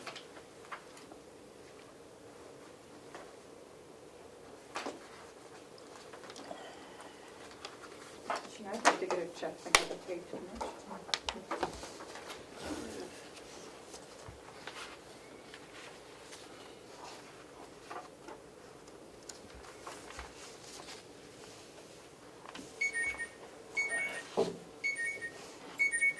Sorry, gentlemen. Hello? I'm not having delegation meeting.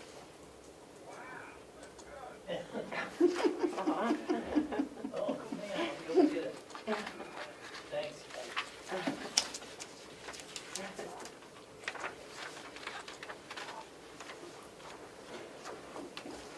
I don't have a $10 bill, but I'd be happy to give you $5. Madam Chairman, may I ask Joe a couple of You questions? certainly may. Joe, this was for overpayment of taxes, is that correct? Yes, it is correct. The mortgage companies evidently paid too much. Mortgage companies collect the taxes on the properties that have mortgages. Okay, that's why Phoenix is 1,200. Right. Okay, that answers that question. What's this one?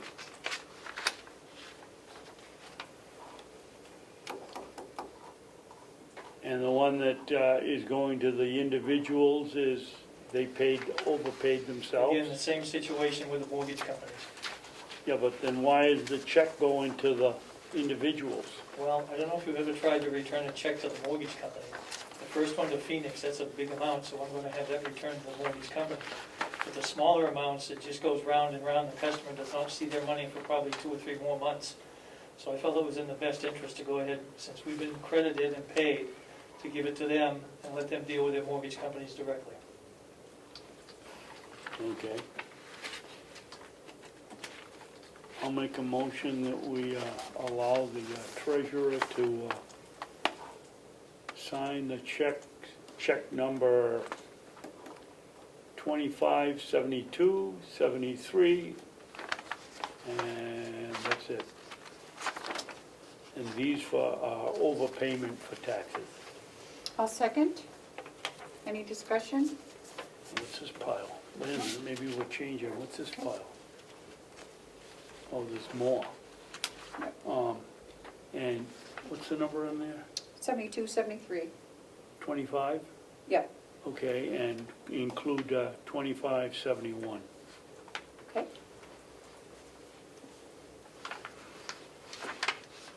And that is it, I guess. Okay. Seeing there's no discussion, all those in favor? Aye. Aye. Back to you. Thank you. Okay. Do you have anything else for Hales? Not at the moment. Okay. Seems like we're getting things that are well organized. Denise, once again, I think is doing a fantastic job. We are still traveling to her home and to the office on occasion. We have not put in any mileage for any of that, and I won't until the beginning of the year. And see what's approved of it. There was a small amount approved, I think, in the budget for it for next year, so. we'll cover it this year. Thank you. Okay, commissioners? What? Do you have anything to report or discuss? Yes, Commissioner Benson, go I have ahead. several things this morning. Okay, First of all, where are we on Cordelli's 91A request?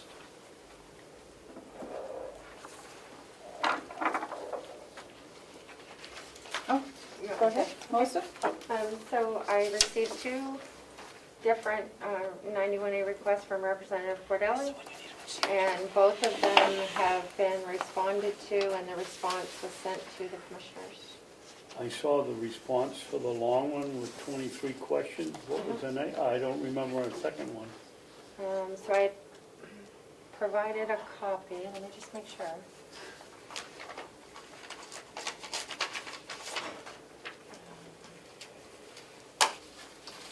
I can pull it up here if you wanted to keep going, I can find it. And Madam Chairman, Yes. I know that Melissa put in a lot of time answering Cordelli's 91A request with 20 or 21 questions. But I think it's our responsibility to know what the 91A request is and what the answer is and approve it before they go out. Now, maybe the next board won't feel that way, but that's the way I feel. I thought we had already had a motion to that quite a while ago. No? We would see them. Yeah, yes, we did. Oh, we would see them, yes. We would see Yep, them and see the yep. response before it was out. Yep, and I did see it, but Okay. I'm not sure you two did. I did not. And I don't think Melissa did an excellent job. Okay. But I think if we're going to have a procedure, we should follow it. Okay, I agree. The responses to the request were sent out to the commissioners on December 10th in the morning. There were two back-to-back emails with the response and the attachment. Well, maybe I did what I usually do, and I scroll down, I look at the first one and don't even realize there's a second one, so I Okay. apologize if you did send it, Melissa and I will look it up. Next is, Madam Chair, if you end up being the chairman these 2 years, this coming biennium, last night was my last time being, we didn't have a meeting, but it would have been my last time as the cooperative extension liaison, so you have to make sure you have to appoint someone that wants to go one night a week usually, one night a month, and it's important that they go. We give a lot of money to them, and somebody should be interested enough to know what's going on. Commissioner Babson, that was going to be my one question. I wanted to know what committees you were on outside of the county, that you represented the county, and I know you're on the OSIP, the other one. You sent me a thing about that, the land The recycling and whatever. regional Regional. recycling that's springing up from Tamra. Yep. And it's been taken over by the Lakes Region Planning, and they haven't met because of the virus. Okay. And I wanted to get everything that Amanda is involved with too, so Yep. we don't let anything slip by, but thank you very much. Let me think. I guess that's it. That's it for the Those two. committees. Okay. We have to sign the non-publics that we looked at last week and released. Okay. We got to get that done. The next to last is a letter from Liz and Abby on the school situation and paying Freiburg Academy and from Hale's funds. Okay. She sent the letter to me and you and Amanda and said, don't disclose it to anybody else. I did not. And I didn't. And Melissa, that's why when you requested it, I said no, but Okay. when we vote today, I'll make a motion that we send a letter to Mr. Belisle. Okay. Is that how you pronounce Yep. his name? Chris Belisle. Okay, I've had some exchange with him over the, who's paying for his son to go to Freiburg, and basically it comes down to, the letter says we cannot pay it out of Hale's funds, but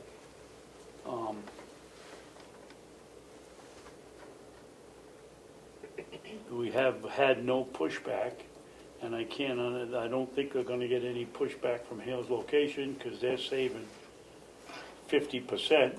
The pushback may come from the school board, that they're losing the revenue, so they may squawk, but,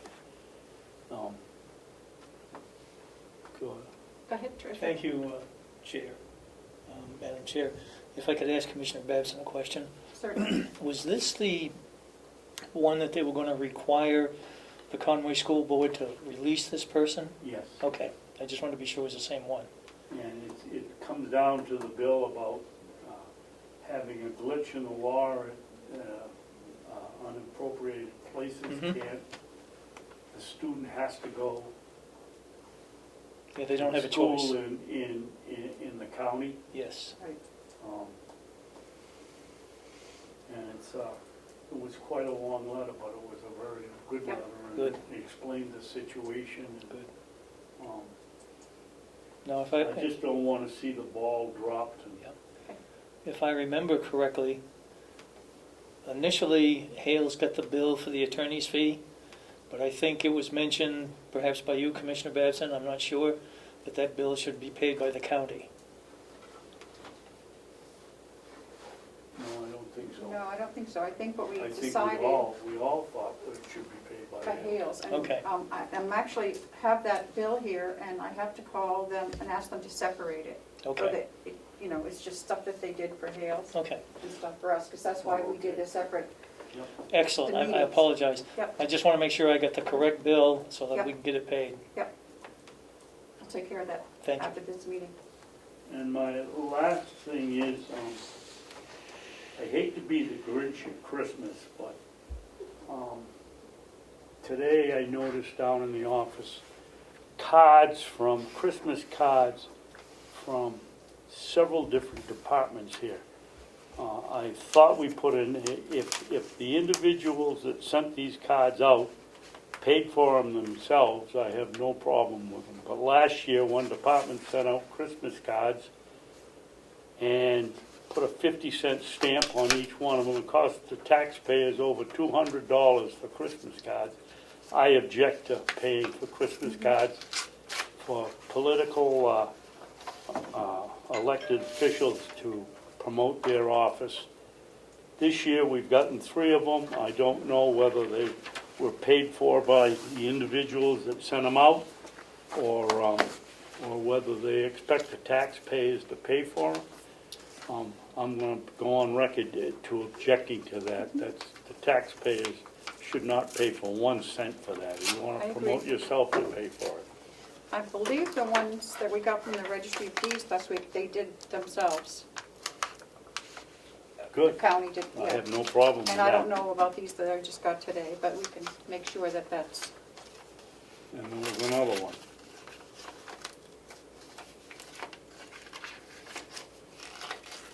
did you get one of these today? Oh, no, this is a thank you. Thanking you for behind the door, closed deal, behind closed Yeah. doors.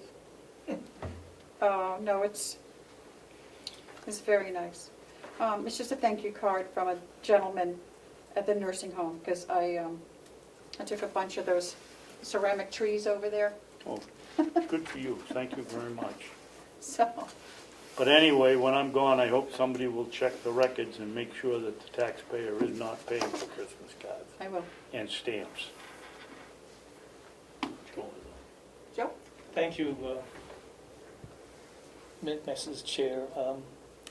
One thing I neglected to bring up was the TAN note.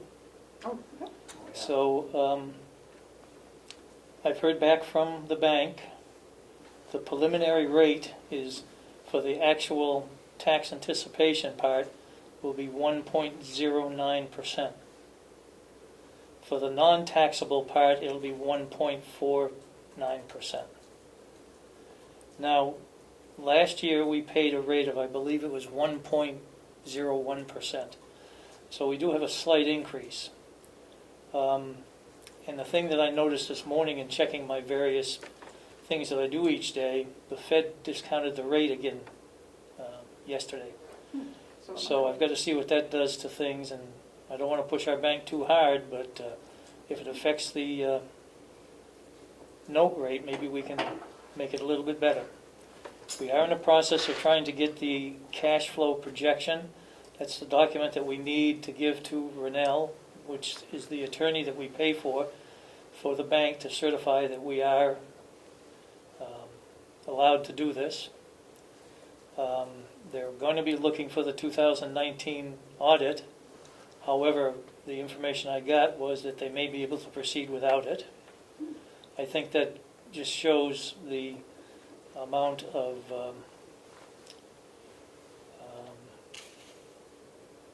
how they feel that we're operating and what we do. We say what we do what we say, so I think there's a certain comfort zone there.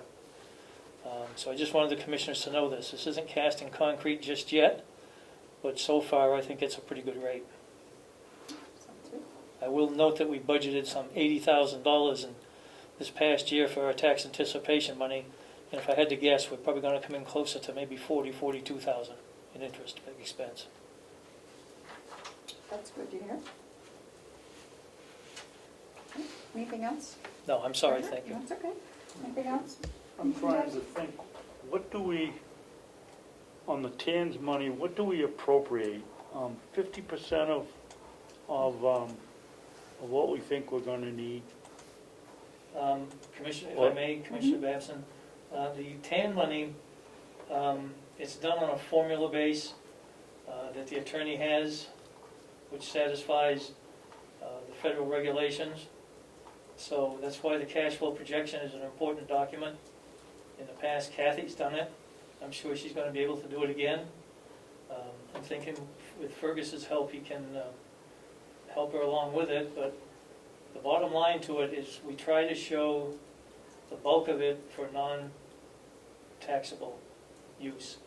I understand that, Joe, but I don't have the formula, so I can't tell you. It's something that I've discussed with them over in the past, and it seems like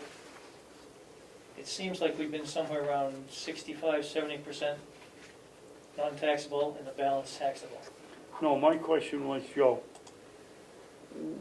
we know our budget from taxes is roughly 17 million. Yeah. And we don't take a line of credit on the 17, we take a line of credit on 15 or Actually, 14 or, actually, this year I applied for 17. why? Just to be, I'd rather be on the safe side. It doesn't cost us any more to use it, there's no fees to Right. us, Right? and it is on a line of credit. Now, will it affect the taxable and non-taxable portion? I don't have the answer to that yet. But I feel confident in going for the 17 just in case, because we don't know yet as to whether or not we're going to get all our tax money in next week. Or is it week after next? 17, 17th, yes. 2 or 3 days. Yeah, so once we know that number, then I'll feel a little more comfortable. So if we don't get some of the taxes in, the revenue in, we're going to have to continue with our tax anticipation note beyond the end of the year. And I haven't approached the bank about that just yet. Are you prepared to keep track of how many days these people are late, even at the low rate? Well, I guess it's what, 8 or 12% they have to pay for a late That's correct. It's on their late tax bill. payment, and we want to make sure We collect get that. that money. Yep. And it's out of the town itself. It's not the individuals. No, it's in the town, I Yeah. realize that. So the town, in my opinion, the town would have to carry that penalty burden. I would think they would. Yep, I would too. Isn't there an RSA that says they they have to pay their taxes by the 17th Um, of December, and I'd have, there's a rate for interest after that date. I'm sure that we've had that discussion before. I'd have to research that, Commissioner Babson, to see, but I do believe you are correct. There is something in the RSA about it, but to my way of thinking, not that I'm the expert here, but to my way of thinking, they're gonna have to pay the rate that the individual would pay based on I would think so. late payment of taxes. Because Conway has put an extension on the Conway taxes. I know They're they not have. due till January. I know they have, yep. Wow. That's interesting, because Wolfborough's isn't due until January 1st. We're due, what did you tell me, Melissa, for us? For Ossipee, Yeah, December 29th. the 29th. That's a week or 2 weeks after the money's due here, so they're going to pay, It they're should gonna be, pay for their TANs for that 2 weeks. it should be an interesting time. Yeah, because Conway, I think ours are due January 7th. Yep, Conway's Really? due January 7th, mine's the same way. Yep. But, and I'm certainly not anxious to give them the money any sooner than I have to. Right. But the other side of that coin is, it's up to the town to satisfy the obligation. What caused the delay of getting the taxes out so they could set the tax rate so that it isn't going into January? Usually it's the middle of December towards the 1st of December. Well, I think it was a, if you will, a perfect storm. I think the pandemic affected it. I think the situation with filing documents not on a timely basis, and I don't mean just Carroll County, I'm thinking of the towns too. However, I have no direct knowledge of that, it's just my opinion. Well, we filed on time. We did file on time, yes. So, as I said, I think it's gonna be an interesting period to see how this is gonna operate. And I, probably in a couple more days, I'll have more information for you. Boy, if I was a selectman in some town, I'd be screaming. Hmm. I mean, if everybody filed on time and it didn't come out from DRA. Yep. Anyway, thank you, Madam Chairman. Okay, That's it. All set? Thank you. okay. Do we have any media questions? I see none. Do we have any public input? Madam Chair, Representative Avalani has a question for the CFO, if you would allow it. I will, go ahead. And I'll be still there. Yeah. Thank you, Madam Chair. For CFO Cullen, it looks like we're going to have another executive committee meeting. Could you check on the delegation lines to make sure that we have, one, enough funds, and two, if we need to initiate a transfer in order to make that meeting happen? Yes, can I get back to you later today with the answer on that? Yes, and I would make sure that the commissioners are aware as well, because they would have to authorize the transfer before we get it to the transfer till we get it to the executive committee. So the process would have to be followed. I'm happy to initiate the transfer, and then we can take it from there. Okay, I'll get back to you later today. Thank you, Madam Chair. You're very welcome. Anything else? Okay. So we had no public input, that was done? Okay. And we do have some non-public, so I will, Now you can tell me so that when I go, we got 4? Melissa? Yes, we have four. So. Can you tell me what they are so when I read it? Yes, I can. Bill, that was from last week.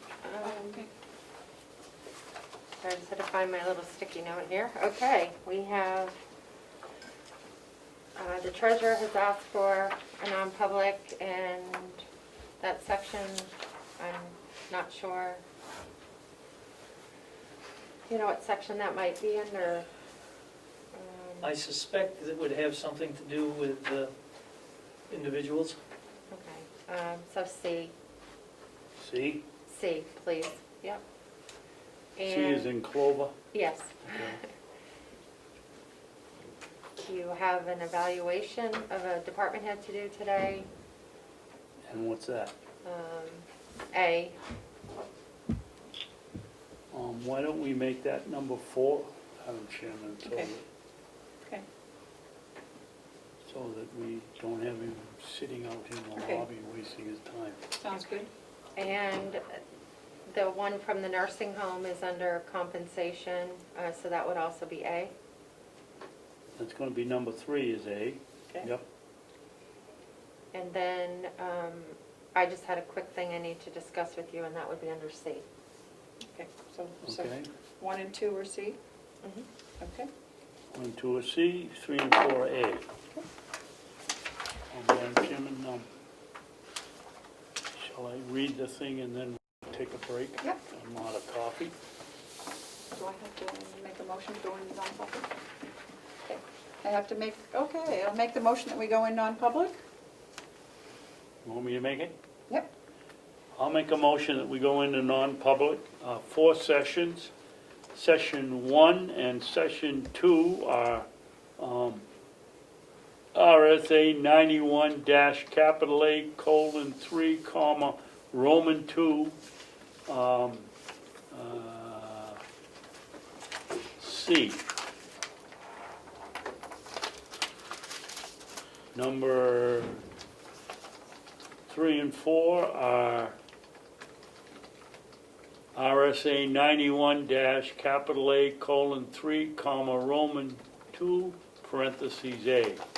The dismissal, promotion, or compensation of any public employee, or the disciplining of such an employee, or the investigation of any charges against him or her, unless the employee affected, 1, has a right to a meeting, and 2, request a meeting be open, in which case the request shall be granted.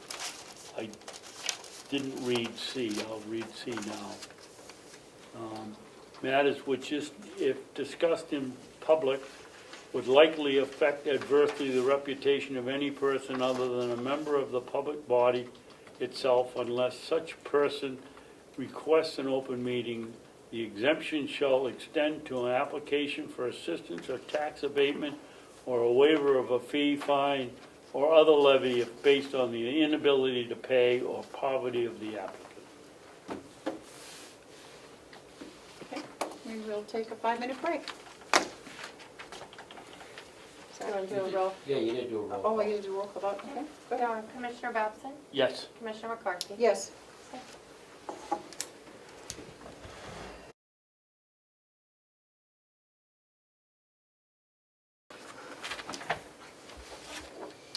So I have to make a motion to come out of non-public. Second? Roll call vote? Commissioner Babson? Yes. Commissioner McCarthy? Yes. 1:17 PM. And we need to seal all 4? Number hers. Yep. Pat's, yes. And we will seal all 4. Do I have to say anything else on that? You need a second. Yeah, you probably should vote on sealing them. Okay. You We need make a a motion to motion? seal, yep, I'll second it. okay. All those in favor? Aye. Aye. Thank Now I need a motion to adjourn. I don't have I'll make a anything else. motion, we adjourn. Do we go into recess because we're gonna do the bills, or? Oh, okay. So Make that's it, I don't have to do anything else? Okay, Recess and pay the bills, click. pay the bills. All right. Oh my God.